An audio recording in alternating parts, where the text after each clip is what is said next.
Assalamualaikum warahmatullahi wabarakatuh. Salam sejahtera untuk kita semua. Yang kami hormati, Mbak Dr. Kinking Yuliati Subasah Putri, MSI SI CSCPR, selaku dosen mata kuliah Teori Komunikasi, dan teman-teman semua. Kami dari kelompok 5 ingin mempresentasikan tentang hasil kerja kami yang bertemakan dengan The Public. Oke, sebelum kita masuk ke pembahasan, tak kenal maka tak sayang.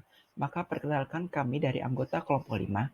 Yang pertama ada Aisyah Yasmin Khaironisa dengan NIM 14 10 62 10 65. Yang kedua ada saya sendiri, Andika Mardika Rosadi dengan NIM 14 10 62 10 73.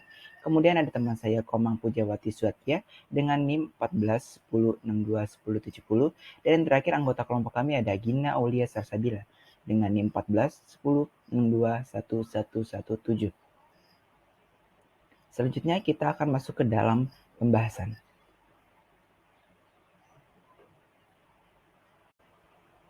Ya, setelah kita berkenalan tadi, kita masuk ke dalam pembahasan. Nah, apa itu The Public? Mulai presentasi ini dengan tajuk The Public atau Public yang bersumber dari karangan buku oleh Richard Westdale Turner yang merupakan Communication Theory dan Communication Theory and Research oleh Ed De Benz, Peter Golding, Dennis M. Quayle. Secara garis besar, materi ini membahas tentang inti dari teori retorika, dramatisme, paradigma narasi, 5 tradisi dalam pencarian penonton dan penentangan hegemoni Amerika. Analisis yang berbanding penerima fiksi domestik dan AS. Selain membahas tentang publik, dalam presentasi juga memberikan studi kasus yang ada di Indonesia guna memudahkan dalam memahami isi dari pembahasan ini, di mana nanti ada singgungan studi kasus yang akan dikaitkan dengan materi yang akan dijabarkan selanjutnya. Oke, setelah kita mengetahui latar belakang atau pendahuluan yang sudah dipaparkan sebelumnya, kita langsung masuk aja ke pembahasan. Nah, pembahasan pertama yaitu The Rhetoric. Dalam buku tersebut menjelaskan di mana berbicara di depan umum dan komunikasi secara langsung sangat penting. Berbicara di depan umum ini dapat mempengaruhi penonton atau pendengar untuk mendengarkan sangatlah penting dalam masyarakat yang demokratis. Pada dasarnya, teori retorika berpusat pada gagasan retorika, di mana Aristoteles dikatakan menjadi sarana atau tempat persuasi yang tersedia. Maksud dari tempat persuasi yang tersedia di mana mempunyai arti agar pembujuk pendengar untuk mendengarkan atau mempertimbangkan logika atau logos emosi, etika, serta kreditabilitas. Selanjutnya, retorikanya dianggap oleh para sejarawan, filsuf, dan cendekiawan komunikasi sebagai salah satu tulisan paling berpengaruh di dunia barat.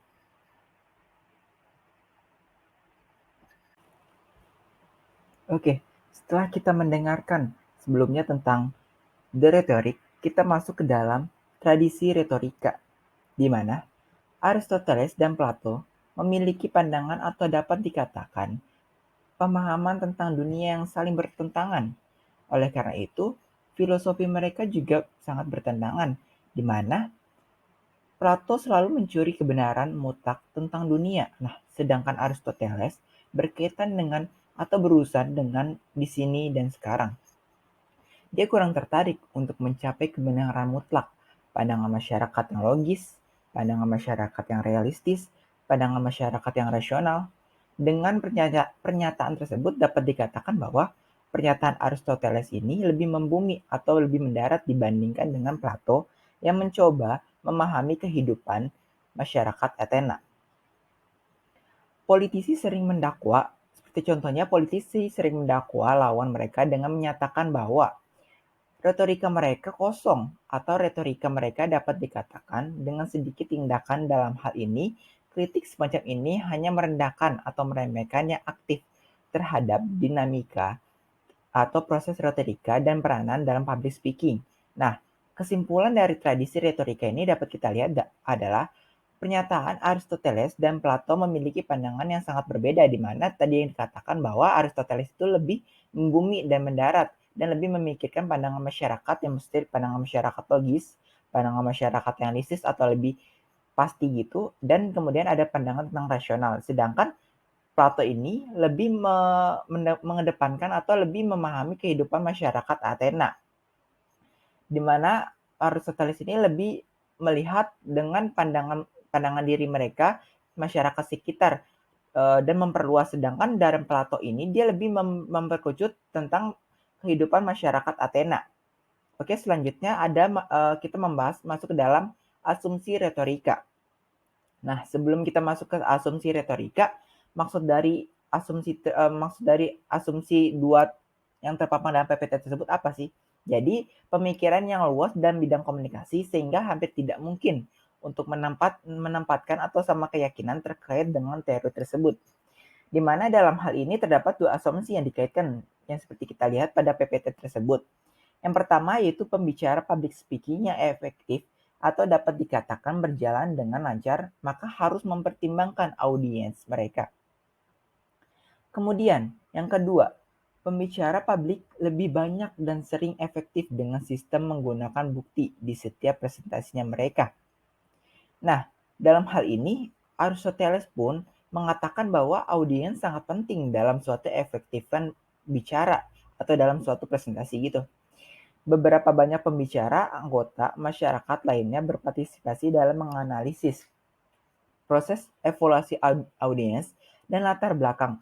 Seperti kita melihat seperti kita memaparkan sesuatu, pasti kita melihat latar belakang audiens yang kita lihat dari kalangan usiakah, jenis kelaminkah, atau tingkat pendidikan dan lain-lain. Maksud dari usia yang kita lihat itu yaitu di mana kita melihat pemaparan yang kita berikan kepada orang yang berusia di sepantaran kita atau di atas kita ataupun netral. Kemudian seperti jenis kelamin, gender perempuan, jenis laki-laki. Kemudian seperti tingkat pendidikan dan lainnya. Dilanjutkan dengan disesuaikannya kata-kata sehingga pendengar memproses seperti pembicara. Jadi apa yang kita bicarakan untuk audiens, jadi pendengar itu mengetahui maksud dari yang kita katakan. Dan harapannya masing-masing dari ketiga tersebut yaitu mencakup etos, logos, dan pantos. Sangat penting dalam keaktifan berbicara di depan orang.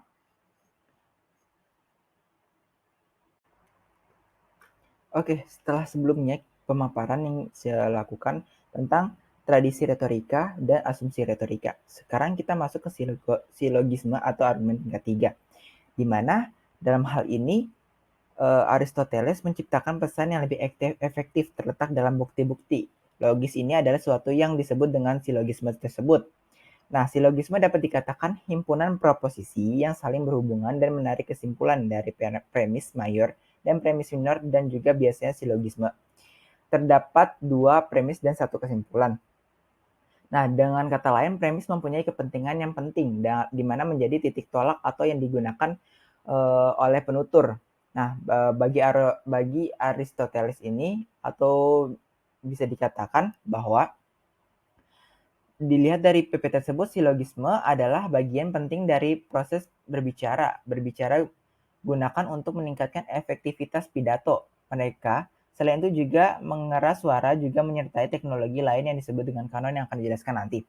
Nah, dalam hal ini juga kita sebagai komunikasi, sebagai atau pembicara, mungkin tanpa kita sadari saat berbicara, memasukkan silogisme untuk membujuk audiens kita.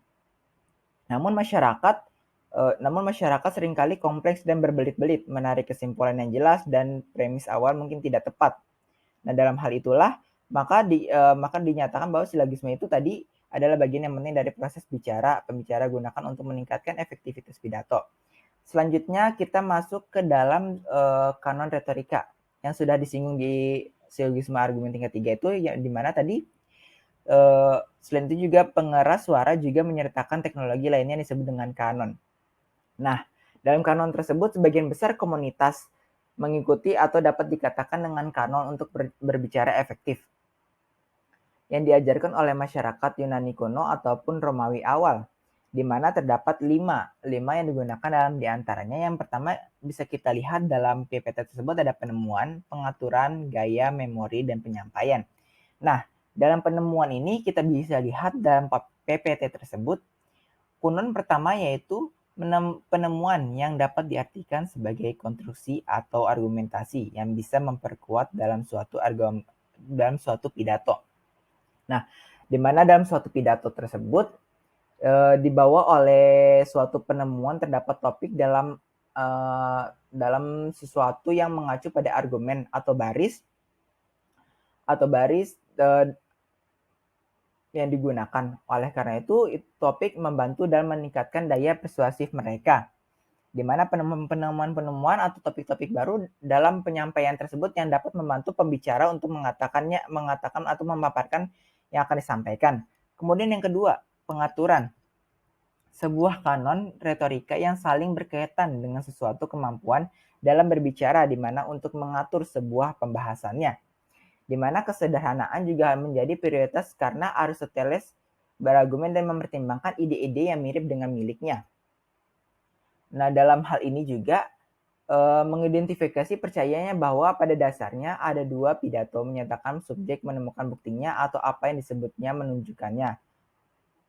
Pada dasarnya pidato memiliki 3 tahap, mengikuti pendekatan tiga lipat di antara pendahuluan.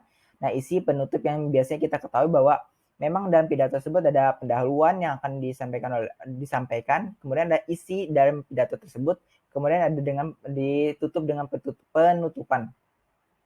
Yaitu agar mereka menarik fokus dan perhatian audiens dan penikmat selanjutnya. Yang kedua itu disarankan mempunyai koneksi satu dengan lainnya dengan audiens atau penikmat. Yang terakhir ketiga itu memberikan gambaran atau maksud dari pemaparan yang dilakukan. Nah, maksud yang kedua itu di mana sama-sama mempunyai koneksi. Jadi kita mempunyai timbal balik antara audiens dan pembicara. Nah, selanjutnya yang ketiga itu yang dikatakan tadi memberikan gambaran dan maksud pemaparan yang dilakukan. Jadi kita mempunyai gambaran dan audiens menerima apa maksud gambaran yang kita lakukan. Selanjutnya ada gaya, mengungkap sesuatu dalam suatu gagasan pada hal tertentu dan mempunyai cara tertentu disebut dengan gaya. Nah, dalam gaya tersebut meningkatkan sesuatu gagasan, dia percaya bahwa setiap jenis retorika itu memiliki gaya tersendiri, di mana gaya sering diabaikan. Dalam hal ini, Aristoteles juga memperkenalkan gagasan metafora, di mana dalam artian yaitu dengan membentuk sesuatu yang sekiranya jelas menjadi jelas dan mudah dipahami, di mana apa yang kita lakukan, gaya yang dihasilkan, dan apa yang kita lakukan dan mempresentasikan memperkenalkan gagasan metafora itu agar membentuk sesuatu yang sekiranya belum jelas menjadi lebih jelas dan dipahami, dan kemudian yang lebih mudah dimengerti oleh audiens. Selanjutnya ada juga memori yang keempat. Nah, kita lihat dari PPT tersebut, kita lihat kunon retorika yang di sana mengacu atau terfokus setiap upaya pembicara dalam suatu penyampaian informasi dan juga penyampaian pembahasan lainnya. Nah, dalam hal tersebut Aristoteles mengatakan bahwa untuk selalu mempertimbangkan suatu isu sebelum mempresentasikannya. Nah, habis itu setelah itu di mana dalam artian pembicara sudah menyampaikan pembahasan dan juga memiliki banyak hafalan sebelum melakukan presentasi. Nah, dalam memori ini jadi penyampaian yang kita akan presentasikan sudah memiliki atau sudah terdapat dalam memori kita dan mempunyai hafalan yang akan kita sampaikan kepada audiens nantinya, yang nantinya akan tidak menjadi suatu topik yang terlupakan. Kemudian yang terakhir, dalam kanon retorika ada penyampaian, di mana penyampaian tidak dapat diajarkan dengan mudah tetapi sangat menjadi penting jika seorang pembicara dapat mempertimbangkannya. Penyampaian kunon retorika mengacu terhadap ide-ide verbal. Nah, untuk selanjutnya itu dalam penyampaian tersebut menyampaikan tidak diajarkannya tetapi mudah sangat menjadi penting. Dalam hal inilah kita dapat melihat dalam kanon retorika lima kanon retorika ini yang disebutkan tadi penemuan, pengaturan, gaya, memori, dan penyampaian sangat berfokus pada saat melakukan public speaking kepada presentasi kita ke depannya. Oke, setelah kita tadi sebelumnya membahas tentang kanon retorika, kemudian ada silogisme argumen tingkat 3, kita masuk ke dalam jenis retorika, di mana jenis retorika terbagi menjadi 3. Yang pertama ada retorika forensik. Jenis ini di mana berkaitan dengan pembicara yang mendorong perasaan bersalah ataupun ketidakbersalahan audiens atau penikmat. Selain itu, retorika forensik lebih banyak berbicara dalam suatu sidang. Kemudian yang kedua ada retorika epidemi, di mana pembicara upacara atau dapat disebut juga sebagai pembicara seremonial. Dan eh, dalam hal ini pidatonya Aristoteles mengatakan bahwa di area publik dengan tujuan memuji, menghormati, menyalahkan ataupun mempermalukan. Dan yang ketiga ada retorika konsultasi atau dapat dikatakan retorika politik, di mana pembahasan politik yang patut mendapatkan banyak perhatian, yang sangat berpotensi untuk mendapatkan atau menimbulkan perubahan untuk audiens. Setelah kita masuk ke jenis retorika, kita masuk ke dalam integrasi politik dan penutup, di mana terbagi menjadi 3 juga ada konsistensi logis, kemudian heurisme, ketiga ada tes waktu, di mana konsistensi logis teori tersebut sudah ditawarkan bahwa retorika adalah usaha yang tidak terorganisir, dan pada faktanya teori tersebut telah dirangkai dan catatan kuliah Aristoteles, dan pada akhirnya logis tersebut ditantang oleh pemeriksa bagaimana Aristoteles memandang penonton. Yang kedua ada heurisme. Sedikit orang yang mengatakan bahwa retorika Aristoteles salah satu teori yang paling heuristik yang ditemukan. Yang ketiga adalah tes waktu. Tidak ada teori disiplin komunikasi yang mampu bertahan dalam ujian waktu sebaik retorika Aristoteles. Sulit untuk mencapai usia yang bertahan lama hingga menggunakan teori tersebut. Baik, untuk materi selanjutnya adalah tentang dramatisme, yang mana nggak jauh berbeda dengan materi sebelumnya, yaitu tentang retorik, karena dalam penjelasan ini, berdasarkan penelitian dari Bapak Kenneth Burke, menjelaskan tentang kehidupan layaknya drama, dan Burke memandang bahwa sastra atau bahasa yang kita ucapkan adalah cara pandang. Cara pandang apa sih maksudnya di sini? Cara pandangnya adalah cara pandang orang menilai kita, ataupun sebaliknya.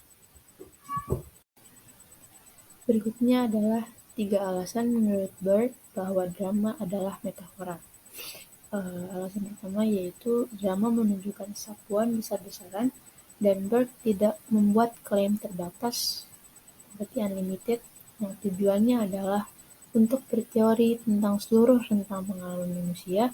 Metafora dramatis ini sangat berguna dalam menggambarkan hubungan manusia karena didasarkan pada interaksi atau dialog. Dalam dialog ini, drama memodelkan hubungan dan menerangi hubungan tersebut. Dan kedua, yaitu drama cenderung mengikuti jenis atau genre dari bagaimana kita menyusun dan menggunakan bahasa, layaknya bagaimana manusia tersebut memainkan perannya dalam drama. Karena Burke merasa bahwa cara kita menyusun dan menggunakan bahasa mungkin terkait dengan cara drama manusia itu mainkan. Yang terakhir, drama selalu ditujukan kepada penonton. Namanya dramatisme ya, seperti namanya, mengkonseptualisasikan kehidupan sebagai sebuah drama. Dan yang harus digarisbawahi adalah teori dramatisme Burke ini membandingkan kehidupan dengan drama dan menyatakan bahwa seperti karya teater, kehidupan membutuhkan aktor, adegan, tindakan, beberapa cara agar tindakan terjadi, dan tujuannya. Dan lebih jauh, Burke percaya bahwa rasa bersalah adalah motif utama bagi pembicara, dan dramatisme menunjukkan bahwa retor paling berhasil ketika mereka memberi audiens mereka sarana untuk membersihkan rasa bersalah mereka. Pengalaman adalah cara di mana bahasa dan penggunanya berhubungan dengan khalayak, karena berdasarkan pengalaman praktik dari teori dramatisme ini dipelajari cara-cara di mana bahasa dan penggunanya berhubungan dengan khalayak. Di slide berikutnya akan dijelaskan ada 2, yaitu asumsi dramatisme dan dramatisme sebagai retorika baru. Asumsi dramatisme yang pertama itu ada apa yang kita lakukan dimotivasi oleh sifat dan simbol. Nah, nggak usah bingung nih kenapa bawa-bawa hewani, karena dalam penelitian Burke menganggap manusia adalah hewan yang menggunakan simbol. Bahasa dan simbol membentuk sistem yang sangat penting bagi manusia. Manusia adalah membuat pilihan. Kita ambil contoh paling gampang yaitu seperti GIF di bawah itu.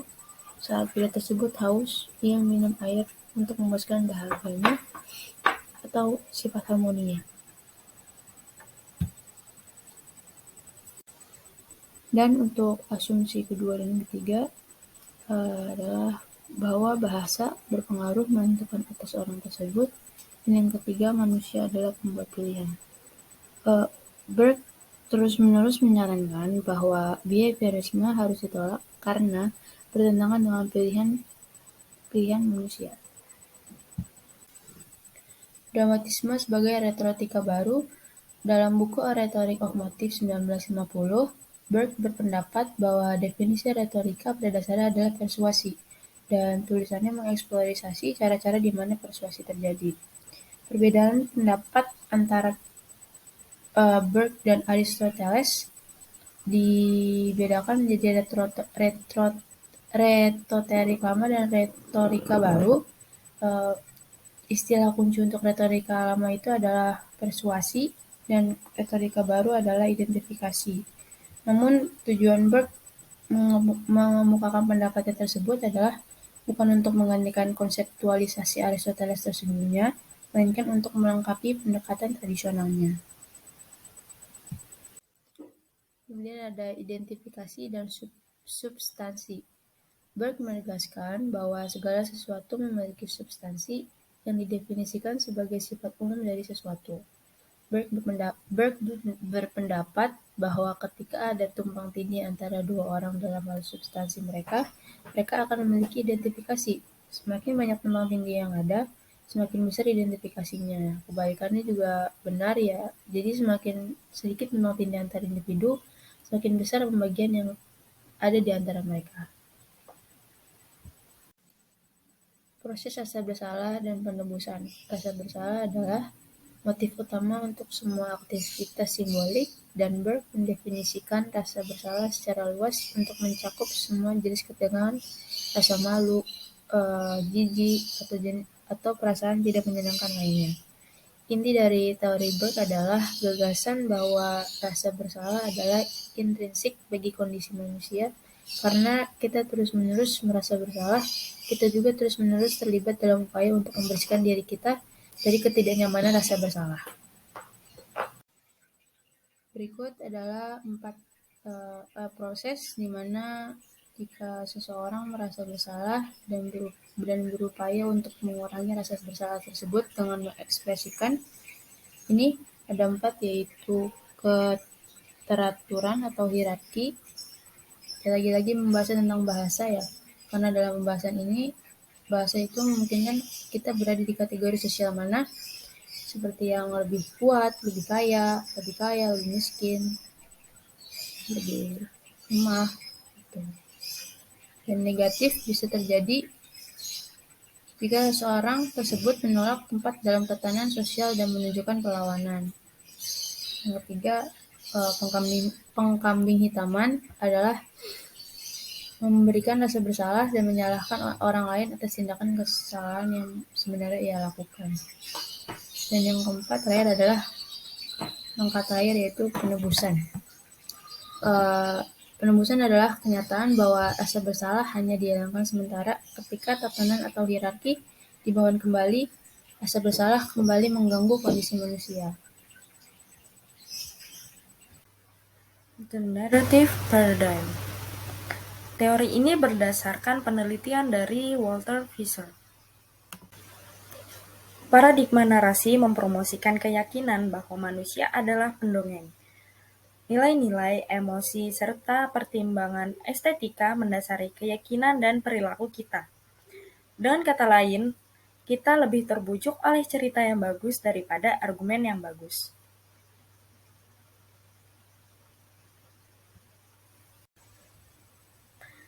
Dalam buku Quae Nicholas pada tahun 2008, Fisher menyatakan bahwa penggunaan istilah paradigma mengacu pada upaya untuk memformalkan dan mengarahkan pemahaman kita tentang pengalaman semua komunikasi manusia.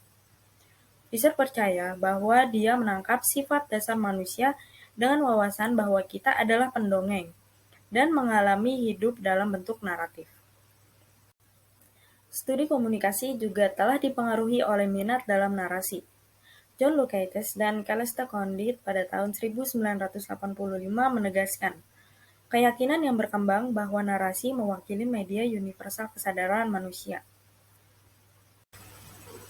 Kirsten Tay pada tahun 2008 juga setuju dengan alasan bahwa narasi sangat penting dalam komunikasi manusia sebagai cara untuk menjelaskan dunia. Asumsi paradigma narasi. Yang pertama, paradigma narasi mengasumsikan bahwa sifat esensial manusia berakar pada cerita dan penceritaan. Asumsi paradigma narasi yang kedua adalah paradigma narasi menegaskan bahwa orang-orang membuat keputusan tentang cerita mana yang harus diterima dan mana yang ditolak atas dasar apa yang masuk akal bagi mereka atau alasan yang baik. Yang ketiga, berkaitan dengan apa yang secara khusus mempengaruhi pilihan orang dan memberikan alasan yang baik untuk mereka. Dan asumsi paradigma narasi yang terakhir yaitu membentuk isu inti dari pendekatan naratif. Hal ini menunjukkan bahwa orang mempercayai cerita sejauh cerita itu tampak konsisten secara internal dan jujur. Konsep kunci pendekatan narasi.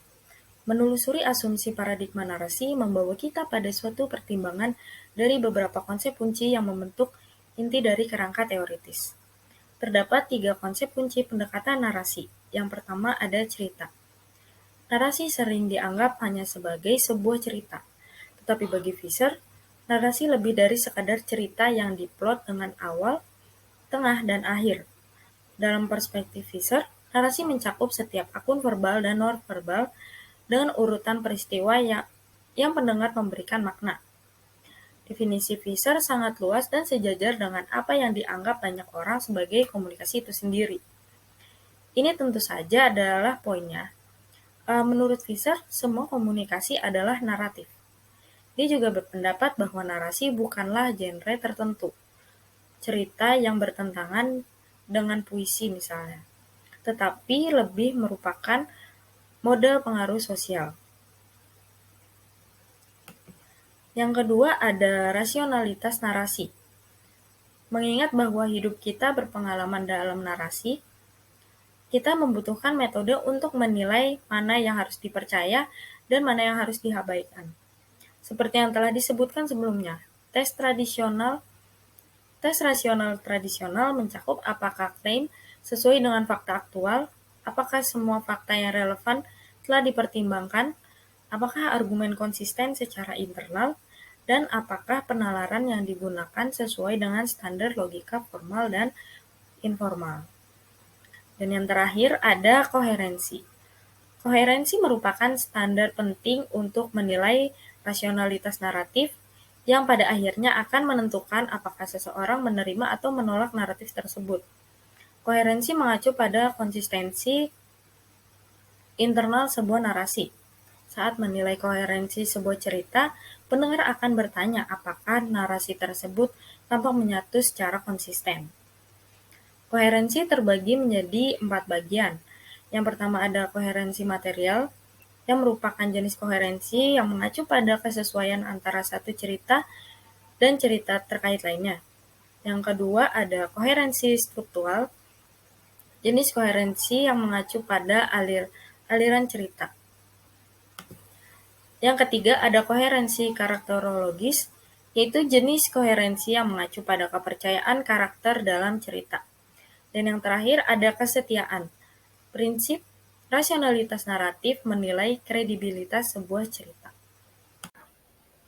Tradition in search of the audience. Terlepas dari kenyataan bahwa komunikasi masa modern dimediasi daripada langsung, bagian dari dana pengetahuan yang benar-benar klasik yang awalnya berasal dari retorika kuno telah mengalir ke penelitian audiens modern. Dari sejumlah karakteristik, dari berbagai pendekatan, pertemuan yang baru-baru ini terjadi dalam penelitian tentang penerimaan, penggunaan, dan efek media massa, sekaligus untuk mengidentifikasi kontroversi yang timbul dari orientasi teoritis dan politik yang berbeda. 5 tradisi dalam pencarian dari penonton. Yang pertama itu ada penelitian efek, yang kedua penelitian kegunaan dan kepuasan, yang ketiga kritik sastra, Yang keempat ada kajian budaya, dan yang kelima analisis resepsi. Penelitian efek sejarah komunikasi massa adalah sejarah sederet media baru yang diperkenalkan seperti buku, jurnal, surat kabar, film, radio, dan televisi. Untuk setiap media baru, ada ketakutan yang meluas karena efeknya mungkin merusak, terutama bagi orang-orang yang berpikiran lemah. Contohnya seperti anak-anak, wanita, dan orang-orang yang tidak berpendidikan. Penelitian efek seperti yang kita kenal sekarang berakar pada penelitian film Amerika tahun 1920-an. Penelitian eksperimental mungkin lebih cenderung daripada penelitian survei untuk mencari dan menemukan efek langsung, kuat dan langsung pada penerima pasif. Penelitian efek eksperimental mengalami kebangkitan, menggambar pada kombinasi yang kuat dan melekat dalam desain eksperimental. Penelitian kegunaan dan gratifikasi. Apa yang dilakukan media terhadap individu itu? Yang kedua, apa yang dilakukan individu dengan media? Menurut pepatah yang tersebar luas, kedua pertanyaan tersebut secara singkat memberi kita perbedaan antara dua tradisi penelitian luas untuk waktu yang lama mendominasi penelitian tentang media hubungan individu.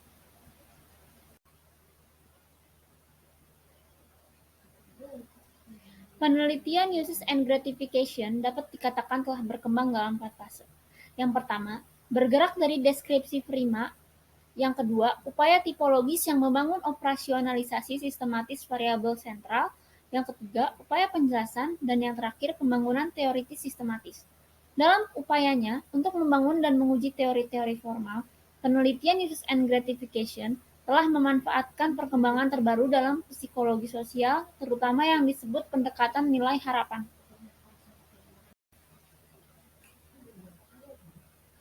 Kritik sastra. Banyak kepentingan secara tradisional telah melekat pada eksegesis teks-teks yang membawa pengalaman kognitif dan estesis. Aturan interpretasi telah menjadi kekuatan pembentukan kehidupan sosial dan praktik budaya pada umumnya. Juga dalam budaya dengan pemisahan relatif dari sektor agama, budaya, dan masyarakat. Studi budaya. Untuk studi budaya, pusat penelitian komunikasi massa terletak di luar media yang tertanam bersama dengan audiens dalam praktik sosial dan budaya yang luas. Tradisi ini membantu mendefinisikan kembali budaya bukan seperti karya karoni, tetapi sebagai proses produksi makna. Tradisi kajian budaya mengangkat isu-isu teoritis dan politis yang menyangkut hal. Analisis penerimaan. Dalam istilah teoritis yang luas, tradisi dibangun di atas berbagai kerangka kerja teoritis melalui dari interaksionisme, simbolik, hingga psikoanalisis. Ketika menghasilkan data empiris tentang audiens melalui wawancara mendalam dan observasi, studi biasanya menerapkan metode kualitatif dan analisis komparatif data audiens serta data konten. Teori. Teori tentang halayak media massa sedang dikembangkan di kelima tradisi. Dalam istilah yang disederhanakan, kumpulan teori yang tersedia didapat dibagi menjadi tipe humanistik dan tipe ilmu sosial, warisan dari seni dan sains. Jenis teori ilmu sosial telah dikembangkan terutama dalam tradisi penelitian efek dan penelitian metodologi dan metode analisis.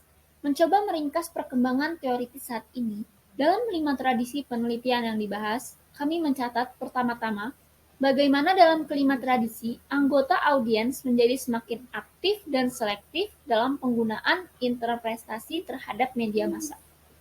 Pesan dalam istilah metaforis, kita dapat mengatakan bahwa audiens daripada membaca pesan dari media, terlihat membaca makna yang cukup beragam ke dalam teks yang dimediasi massa. Dalam istilah klasik, eisegesis mungkin merupakan aspek yang lebih penting daripada aktivitas audiens.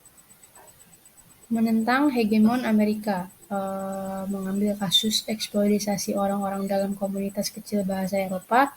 Dalam hal ini adalah Flanders, bagian Belgia yang berbahasa Belanda, mengembangkan strategi yang berbeda dalam memecahkan kode fiksi, komersial AS, dan domestik. Sesuai dengan kebanyakan drama televisi yang diproduksi oleh negara-negara Eropa ya, menurut Silic, fiksi domestik Flemish dibuat untuk konsumsi lokal, karena sering menggunakan aksen, dialek, dan ekspresi regional yang sangat spesifik. dan juga menunjukkan situasi regional tertentu. Drama TV Flemish sebagian besar hanya dapat dipahami dari latar belakang budaya histori tertentu. Pilihan dan karakteristik program. Mempertimbangkan kembali tentang banyaknya kemiripan antara program televisi pada saat itu. Dalam penelitian ini dipilih salah dua dari suatu program, yaitu salah satunya adalah salah satu episode dari program komedi Situasi Flemish di College, dan satu lagi dari sitcom Amerika She's the Sheriff. Kedua komedi situasi tersebut yang dapat dianggap sebagai perwakilan untuk program lain dari jenis ini dalam budaya mereka sangat mirip dalam hal generik, naratif, dan lainnya. Program komedi ini dianggap lebih banyak disukai daripada program lain karena dianggap sebagai perwakilan untuk program lain. Diperhatikan mendapatkan 34 responden dengan proses pengumpulan data terdiri dari 3 tahap. Yang pertama adalah kuesioner umum fase. Kuesioner umum fase ini dilakukan beberapa hari sebelum sesi menonton. Responden diminta untuk mengisi kuesioner umum yang dirancang untuk menemukan sikap dan pendapat pribadi tentang komedi situasi sebagai genre dan tentang fiksi televisi AS dan drama domestik di televisi Flemish. Dan tahap kedua itu tahap wawancara. Wawancara dilakukan secara individu yang bertujuan untuk menggali pengalaman masing-masing responden terhadap program tersebut. Dan fase terakhir yaitu penskalaan.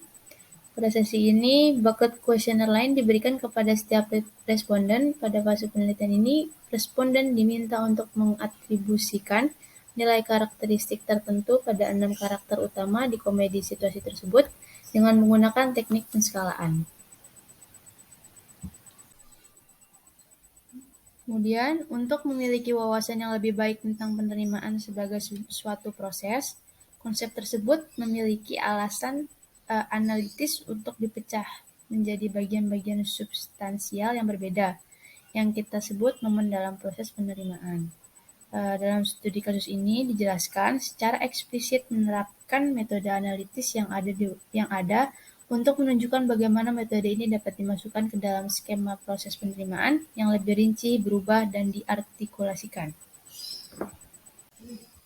Dan kemudian masuk pada kesimpulan setelah mendengarkan penjelasan tentang hegemon Amerika, kemudian contoh kasusnya seperti apa, dapat disimpulkan dari dampak geododing dan karakter fisik AS, bisa juga dikatakan bahwa beberapa temuan dalam studi kasus itu cukup dapat diprediksi dalam konstitusi komparatif dengan drama domestik.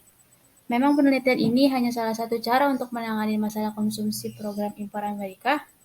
Studi lain, kolektivitas budaya lain menggunakan jenis program lain dan genre lain harus dilakukan untuk mendapatkan pandangan yang lebih baik, sifat konsumsi tersebut, dan ancaman terhadap identitas budaya yang ditimbulkan oleh peningkatan pasokan fiksi AS. Meskipun banyak kekhawatiran saat ini dapat dimengerti dan harus diperhitungkan, mereka tidak boleh menghalangi kontekstualisasi yang lebih lengkap dari pernyataan esensialis yang lazim tentang dampak penguraian kode, fungsi, dan karakteristik fiksi komersial AS. Kemudian masuk kepada langsung studi kasus dan keterkaitannya. Untuk studi kasus yang diambil adalah studi kasus dari portal berita celebrities.id tentang artis Nikita Mirzani yang mengaku tidak akan kapok untuk terus mengemukakan pendapatnya melalui media sosial meski sudah berurusan dengan polisi berkali-kali. Awal mula kasus ini terjadi karena unggahan pertamanya di Instastory beberapa waktu lalu yang dilaporkan oleh Dita Mahendra kepada polisi, tetapi Nikita tetap berani berpendapat selama dia merasa dirinya benar. Terpenting bagi ibu 3 anak itu, dirinya tidak pernah melakukan kejahatan, melainkan hanya sekedar bersuara melalui media sosial. Beliau berkata, selama gua nggak narkoba, ke pasal 378, selama gua nggak ngerampok uang orang, selama gua nggak ngebacok orang, cuma main-main sosmed aja, gua akan terus menjadi di kita yang seperti ini. Nggak ada yang salah, ujar artis tersebut. Seperti yang diketahui, Nikita Mirzani ini dilaporkan oleh pria tersebut yang dikabarkan kekasih Ayundya. Perkaranya adalah dugaan pencemaran nama baik dan pelanggaran UU ITE. Laporan ini dilayangkan oleh Polres Serang, Banten sejak 16 Mei 2022 dengan nomor perkara LPB 267/2022 SPKT C Polres Serang Kota Polda Banten. Nah, kalau udah dengar studi kasusnya kayak gini nih, apa sih terkaitannya sama teori yang sudah dijelaskan sebelumnya? Mendengarkan. Oke, setelah kita tadi mendengarkan tentang studi kasus sebelumnya yang sudah dipaparkan oleh rekan saya, selanjutnya kita masuk ke dalam keterkaitan kasus dengan kasus yang diangkat. Kami mengambil studi kasus ini sebagai contoh tindakan nyata dalam teori dramatisme yang dilakukan oleh Nikita Mirzani karena seperti yang dikatakan oleh Burke, cara kita menyusun dan cara kita menggunakan bahasa akan berkaitan dengan cara drama manusia tersebut mainkan, dan drama adalah retorika yang artinya selalu ditujukan kepada penonton. Lalu, alasan menjadi studi kasus yang kami ambil masuk ke dalam teori dramatisme karena dalam teori tersebut menunjukkan bahwa yang paling berhasil ketika mereka memberikan audiens mereka sarana untuk membersihkan rasa bersalah mereka. Nah, hal inilah yang menjadikan keterkaitan antara studi kasus yang dijabarkan dalam sistem kasus yaitu Nikita Mirzani lagi dan lagi menjadi perbincangan karena masalahnya dengan Dito Mahendra. Karena pencemaran nama baik yang dilakukan oleh Nikita Mirzani pada platform media Instagramnya. Setelah mendapatkan laporan yang telah ditunjukkan oleh Dito Mahendra, Polres Serang pun segera menangkap Nikita Mirzani. Tetapi apa yang dilakukan Nikita Mirzani adalah tetap menjadi pembelaan dengan tetap berselancar di media sosial. Nah, dalam hal ini dapat disimpulkan pula bahwa drama yang dilakukan oleh Nikita Mirzani dengan terus menggambarkan masalah agar bisa ditonton orang lain masuk ke dalam drama dengan retorika dalam Burke memandang sastra atau bahasa sebagai pemain atau orang tersebut memainkan perannya dalam dramatisme. Kemudian dalam teori dramatisme menggunakan audiens sebagai sarana mereka membersihkan rasa bersalahnya yang sudah dikatakan sebelumnya.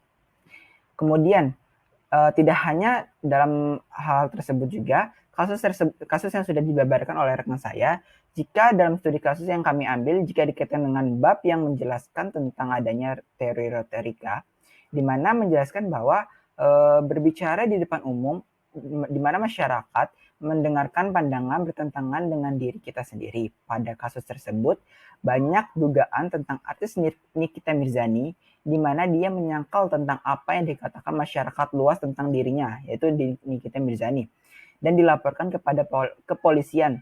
Tapi artis Nikita Mirzani ini menangkal tentang pernyataan dirinya bertentangan dengan apa yang keadaan Nikita Mirzani rasakan.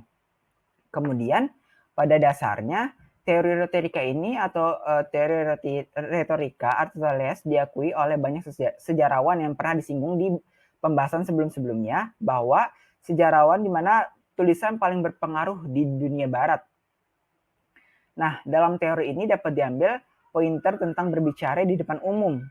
Jika dikatakan atau jika dikaitkan dengan kasus artis Nikita Mirzani tersebut, kita bisa lihat sudah banyak yang dilihat bahwa artis tersebut berani speak up atau berani berbicara di depan umum maupun di media sosialnya tentang apa masalah yang ia hadapi.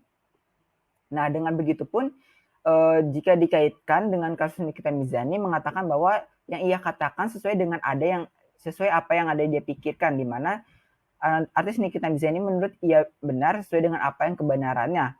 Nah, dalam hal ini juga itu pun juga terlihat mengatakan dalam kanon retorika memori Aristoteles itu pada poin keempat, di mana Aristoteles mengatakan bahwa ada selalu mempertimbangkan sesuatu isu sebelum dipresentasikannya, di mana artis Nikita Mirzani mengatakan bahwa apa yang ia katakan mempunyai bukti atau fakta sesuai dengan apa yang mereka rasakan, tidak apa yang orang lain katakan kepada dirinya.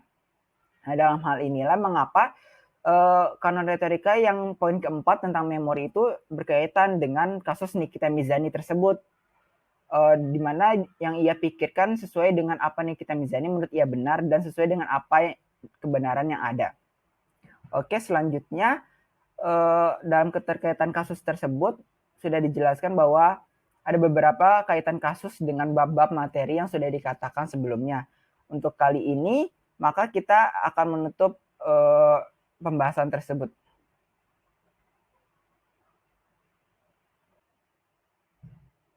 Oke, selesai sudah pembahasan kita tentang apa itu retorika dan teman-teman yang lainnya.